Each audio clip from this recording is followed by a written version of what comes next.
량치차오가 제안했던 것들을 상당히 그 길을 걸어가고 있다. 중국에서 이제 역수입한 그 민족이란 표현 용어를 당시 단재 선생이 다시 수입해 와서 한민족이라고 하는 개념으로 정립을 하게 되는 거죠.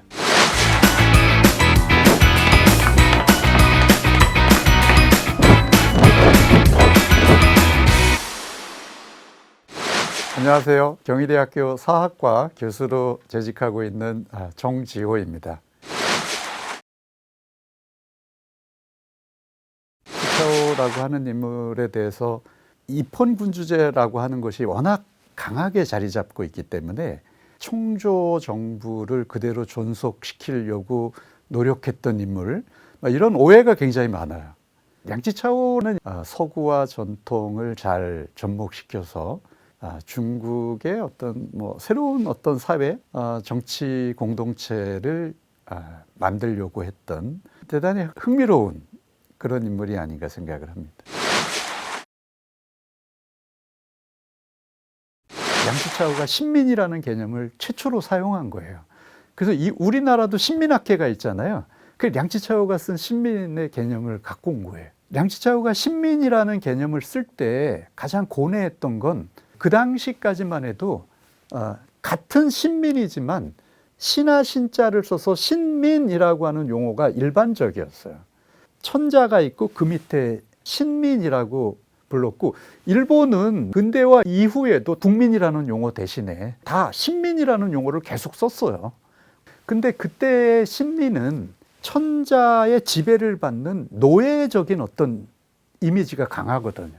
그래서 량치차오가 뭔가 새로운 이런 근대 국가로 거듭나기 위해서는 이런 신민이라고 하는 의식에서 벗어나서 새로운 신민으로 의식의 개혁이 필요하다. 노예적인 근성에서 벗어나서 스스로 주인의식을 가질 필요가 있다. 주인의식을 가지려면 권리, 책임의식이 있어야 되잖아요. 또 그러려면 문명화가 돼야 된다라고 주장하는 거죠. 문명화가 되려면 교육을 받아야 돼요. 교육을 통해서 뭔가 인간으로서의 덕성도 함양해야 돼요. 량치차오가 그 신민에서 주장한 게 인간에게는 공덕하고 사덕이 있다. 공적으로 지켜야 될 덕성이 있고 개인적으로 지켜야 될 사덕이 있다 라고 주장을 하는 거죠. 그러니까 예를 들어서 서양 사람들이 어떤 일을 하게 되면 대단히 체계적으로 일을 하잖아요. 질서도 잘 지키고. 공공기물이라 그래서 이거 내 거 아니야 해갖고 막 함부로 쓰거나 훔쳐가거나 이러지 않는다라는 거죠. 이건 공덕 사덕이 있기 때문에 이러한 의식들을 중국인들도 좀 가질 필요가 있다라고 하는 거죠. 그래서 그런 의식을 기반으로 해서 서서히 그게 나중에 이제 설명을 하면 이제 그게 바로 시민이죠. 더 나아가서 이제 정치적으로 이제 국민이 되는 개념인데, 그런 면에서 이제 중국인들도 의식의 전환이 필요하다. 중국에는 예전부터 군자는 바람이요 소인은 풀이다 라고 되어 있습니다. 바람이 부는 방향으로 풀이 쓰러지는데, 그런 것처럼 천자의 덕이 이렇게 바람처럼 이렇게 불어가서 이 민초들을 감화시켜서 모두가 다 아주 그 지극히 선한 그런 상태에서 그런 경지로 만드는 것, 전근대 사회의 이상적인 사회였던 거죠. 이러한 질서가 이제 무너지기 시작하는 것이 바로 이제 19세기 말 영국과 아편 전쟁을 치르게 되면서 이제 중국적 천하 질서가 균열이 오기 시작하는 거죠.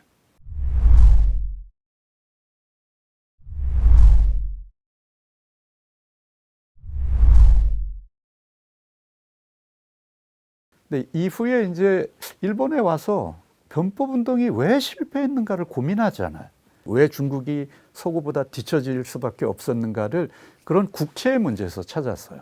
서양은 끊임없이 다른 국가와 경쟁 구도를 가지면서 무기도 발전시키고 진보의 길을 걸어왔다면, 중국은 진시황이 천하를 통일하고 나서 이 제국화가 되면서부터 더 이상 싸울 상대가 없어진 거예요. 오히려 더 퇴보의 길을 걸어왔던 것이 아닌가. 이제 경쟁 상대가 생겼기 때문에 이제 우리를 객관적으로 어디까지 우리라고 하는 것을 바운더리를 확정해야 된다. 그러기 위해서는 일단 먼저 나라 이름부터 정하자라고 주장을 합니다. 중국에 나라 이름이 없다라는 거죠. 그러니까 예를 들어서 뭐 진, 한, 당, 송, 명청, 뭐 원명청 이런 명칭은 있지만 국가의 명칭은 아니지 않냐. 이건 왕조의 명칭이고 한 집안의 명칭인 거죠. 서양처럼 그 왕조를 초월해서 하나의 국가의 명칭을 필요로 한다. 근데 당시에 중국을 서양에서는 진화 또는 진단 여러 이름으로도 부르기도 했어요. 이런 명칭도 있지만 뭔가 오래전부터 중심이라고 하는 의미로 중국이란 말이 있기 때문에 량치자오도 그 얘기를 합니다. 이게 우리가 좀 너무 스스로를 과장해서 하는 건지 모르겠지만 중국이라는 명칭을 쓰자고 주창을 합니다. 중국인을 어디까지 중국인이라고 할 것이냐라고 하는 문제가 또 생기는 거잖아요. 량치자오는 민족이라는 것은 어디까지나 주관적인 의지가 중요하다. 언어가 다르고 만주나 한족이나 언어가 다르고 사는 풍속이 다르고 생김새가 다르고 뿌리는 우리가 다 다르지만 우리가 하나의 몸뚱아리, 하나의 일체를 이루고 있다라고 하는 주관적 의지만 있다면 우리는 하나의 민족이 될 수 있다라고 하는 거죠. 거기서 나온 게 이른바 다원일체라고 하는 주장이에요. 지금 중국은 기본적으로 다 중화민족이라는 용어가 이제 일상화되어 있는데 이 말의 처음 제창자는 량치차오예요. 지금 현재 중국 사회를 안정화시키기 위해서 량치차오의 논리가 절대적으로 필요했던 거죠. 1차 세계대전 때 파리 강화회의 때 량치차오 갑니다. 파리를. 서양을 좀 보러 가요. 어떻게 됐나. 근데 막 다 무너진 걸 보고 나니까 서양식 사유만 갖고는 뭔가 안 될 것 같다라는 거죠. 동양적 사유는 기본적으로 인간과의 조화를 중시합니다. 그러니까 예를 들어서 이렇게 의자가 있고 의자가 있으면 동양에서는 의자의 이치는 뭡니까? 라고 하면 이 의자는 사람이 앉아서 쉴 수도 있고 여기서 일도 하고 하는 거죠. 인간과의 어떤 관계 속에서 그 이치를 논하는데 서양에서 자 의자의 이치가 뭡니까? 라고 하면 의자는 뭐 쇠로 돼 있고 쇠를 분석하면 뭐 철이 뭐 어떻게 돼 있고 그런 식으로 가요. 결국은 끝까지 가면 그냥 탄소로 귀결이 되고 인간도 탄소, 나무도 탄소, 모든 만물은 탄소 거의 그런 식으로 분석하면 그렇게 가다 보면 결국 인간이 없어요. 그렇기 때문에 뭔가 무시무시한 폭탄도 만들어낼 수 있는 거고요. 파괴적인 행위도 할 수 있는 거고 그렇게 사유를 하는 거죠. 그러니까 량치차오가 생각해 볼 때 서구의 자연과학의 기술의 발전이 대단히 뛰어나고 그런 건 잘 알겠는데 이것으로 결국 무엇을 했는가? 결국 이렇게 다 파괴적인 일밖에 하지 않았는가? 이게 과연 인류의 문명의 어떤 발전이라고 하면 인류가 걸어가야 할 길이 이런 길인가? 거기에 대해서 상당히 회의를 많이 느끼게 됩니다. 그래서 프랑스뿐만 아니라 서양을 돌아보고 나서 다시 중국에 와서는 문명이라고 하는 건 과연 무엇인가? 인류가 보다 좋은 삶, 나은 삶을 살기 위해서 필요한 건데 인류의 문명 자체가 인류의 삶을 파괴한다면 이것은 좀 우리가 좀 피해야 되고 배제해야 될 것이 아닌가라고 해서 그 인간의 어떤 삶을 보다 나은 삶을 위해서는 과연 우리가 단순히 서구만 추종해서는 안 된다. 기존에 좀 무시했던 동양적 사유, 중국에 갖고 있었던 조화적인 사유를 다시 찾기 시작하는 거죠. 량치차오에 의해서 민족이라는 단어를 수입해 오는 거죠. 원래 민족은 일본에서 만든 신조어입니다.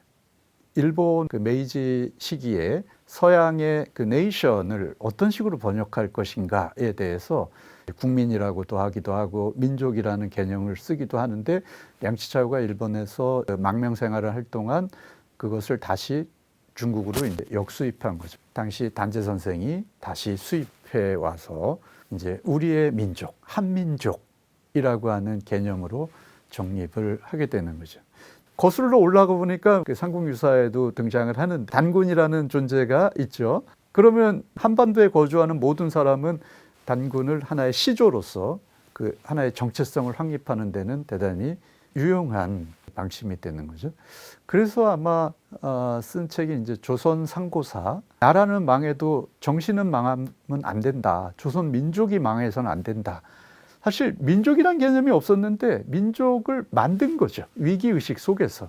부한말 시기에 한국의 정체성을 확립하고 민족주의의 어떤 의식을 체계적으로 정립하고 하는 데 있어서 모범적인 역할을 해준 것이 량치차오가 아닌가.